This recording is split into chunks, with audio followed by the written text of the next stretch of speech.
Hello, my name is Suzanne Bryan, and I'm going to be presenting today how to use a spreadsheet to create knitter's graph paper. So let's see what I'm talking about to start out with. This is regular 1/4 inch graph paper or 1/4 inch scale. Each one of these squares is 1/4 inch by 1/4 inch, and you can easily use this to upscale to 1 inch graph paper or downscale. But if we look at this, we can see that each one of these is actually square, a 1/4 inch by 1/4 inch. And you can't really use this for knitter's graph paper because we know that our stitches are not square. For example, I'm going to be demonstrating how to make knitter's graph paper for a gauge of 5 stitches to the inch and 7 rows to the inch. So each square is 1/5 of an inch wide and 1/7 of an inch tall. So that doesn't make squares. Here is an example of knitter's graph paper that I downloaded from the internet. There are many different sites on the internet where you can print knitter's graph paper. And this one is for a stitch gauge of 5 stitches and 6 rows, this particular graph paper. What they've done is they've made a dark line across 5 stitches and also 5 stitches tall. So you can see that that is not a square. Yes, you can use this. It's great for putting a design, like if you're doing a stranded knitting or something where you need to put your design and you want to know what it's going to look like when it has a tighter row gauge than stitch gauge because it'll squish your design down. But it's not really good for the purpose that I want to talk about. This is a copy out of Vogue Knitting, the Ultimate Knitting book. And in the back of the book, there's quite a few pages with knitting graph paper that are life size. For example, these dark lines are 1 inch by 1 inch square exactly. I copied it on my copying machine, and this is for 5 stitches and 7 rows to an inch. So we can see there's 1, 2, 3, 4, 5 stitches in an inch, and 1, 2, 3, 4, 5, 6, 7 stitches in an inch.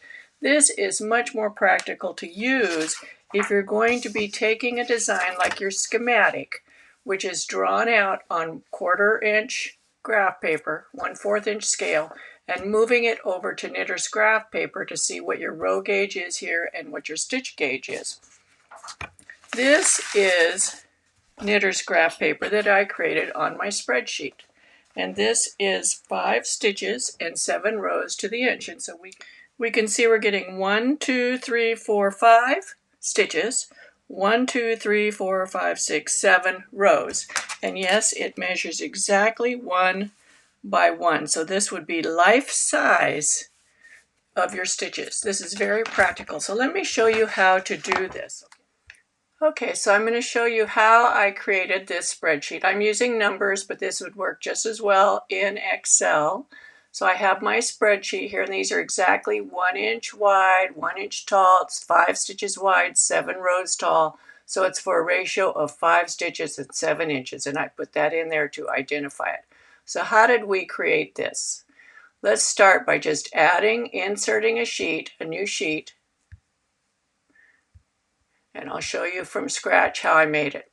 So here we have a sheet. First of all, I'm going to come over here to my properties and I'm going to get rid of the title because we want as many squares on the page as we can get.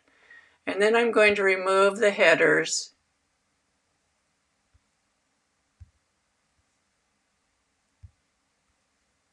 So we just have our basic sheet.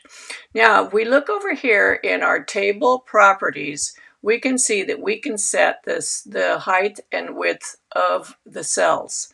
These cells have all been selected. You can see they're selected. We're going to change the height. We're going to change the width to 0.2 because we're getting 5 stitches to the inch, so that's 0.2 inches per stitch. If we're getting 7 rows to the inch, that's 0.14 inches per row. So now we can see that our ratio has changed. The cells have changed to fit our new ratio. So now we want to just make this bigger. We're going to fill up the whole sheet with this.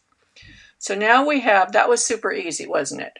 We have a sheet that is 5 by 7, 5 stitches wide by 7 rows tall, life size. We're going to call this, we're going to name this, we're going to say it's our sample sheet. Because let me show you what you can do. Once you have this sheet, you can say, okay, let's make another one just like it, okay?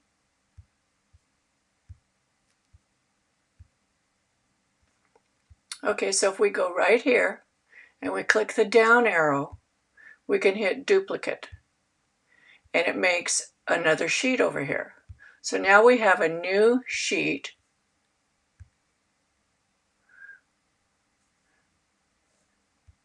And let's select the whole sheet. Edit, select all. We've selected the whole sheet. Now we can change the size of the stitch and row gauge, just like that. So let's say we want 6 stitches to the inch. So we're going to go to our calculator and say 1 divided by 6, 1 inch divided by 6 gives us 1.66. So let's put in 0.166.16. We'll make it 0.17. We're rounding up. So that changed our width. Now we're going to change the height. Let's say we're measuring 8 rows to the inch. So we're going to say 1 inch divided by 8 equals 0.125. We'll round up to 0.13.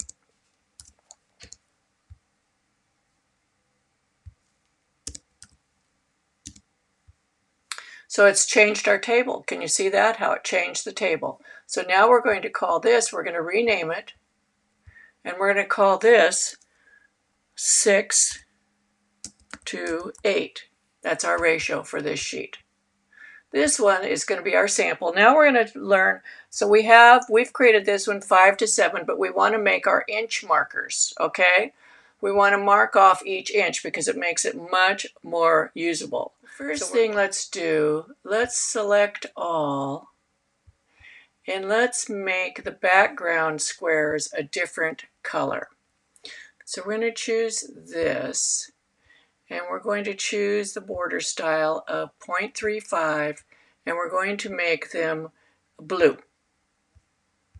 So now they're all blue, so that our black lines will stand out. So now we're going to go in and we're going to add our black lines, and we're going to do those every 7 rows.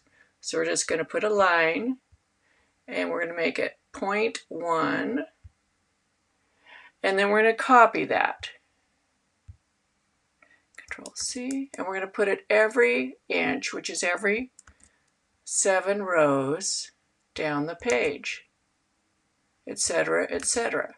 And we would go over here and choose this and choose the edge of that column. We're going to put 1 point, and now we've got a black line going down there. And we're going to copy this, and we're going to mow over 5 stitches, 1, 2, 3, 4, 5, and put another one, and so on and so forth. So now we're creating our spreadsheet. 1, 2, 3, 4, 5, 1, 2, 3, 4, 1, yep. Now, how do we print this? Let's go back to this one, because we want it life size. So we're going to go to print, pull up our print, and over here, we can zoom in or out, you see. We want this to be 100%. Exactly, so it will be exactly 1 inch by 1 inch. We want it to be life size, 100%. And then we would print it. And if you're making something really big, you print several pages and you tape them together, and then you can draw on them. So let me show you about drawing on them. I'm going to go back to my hands. So here we have our graph paper that we printed out on our spreadsheet. And let's say that we want to put our arm size on here. So we know from our previous schematic, and we're just going to copy our arm size onto here. So let's say that we're going to here is our underarm, and here's going to be our curve, and then we're going to go up here, and here's the shoulder. This is just kind of miniaturized so you can see it. But now we can see the stitches in rows. So we know these stitches here are going to be bind-offs, right? We're going to bind off there. This one we have to make a decision. It's just going through the lower portion of the cell. So I'm going to call that also a bind-off. This one's using most of the cell. This one's using most of the cell. So this is, oh, and this one could go up here. This one could go up here. And so this is how our design would look to make our curve for our underarm. So anytime you pull the fabric over a stitch, you need to make a decrease, and it could be that way or the other way. It's here we came in one stitch here, then it went straight up. We came in one stitch here, we came in one stitch here, and we came in one stitch here. So that's where our decreases would be in relationship to that curve. Isn't that cool? So let me go back to here. This is in conjunction with a tutorial that I'm teaching. It's called iTag-Sis, and it teaches you how to go from a swatch to your schematic. You take your own measurements, schematic, into creating your garment, and part of that process is using knitter's graph paper. So I hope this helps you. I'm going to be doing some more work on knitter's graph paper and showing how to do row equivalency when you have two fabrics that have a different row equivalency, and how you would show that on knitter's graph paper. And I'm also going to do the same thing for stitch equivalency. So if you have two fabrics that have a different stitch equivalency on a curved area where you need to use knitter's graph paper, I'll show you how to do that. If you like my videos, be sure to give me a thumbs up, subscribe to my YouTube channel, and share them with your friends. So happy knitting. Bye-bye.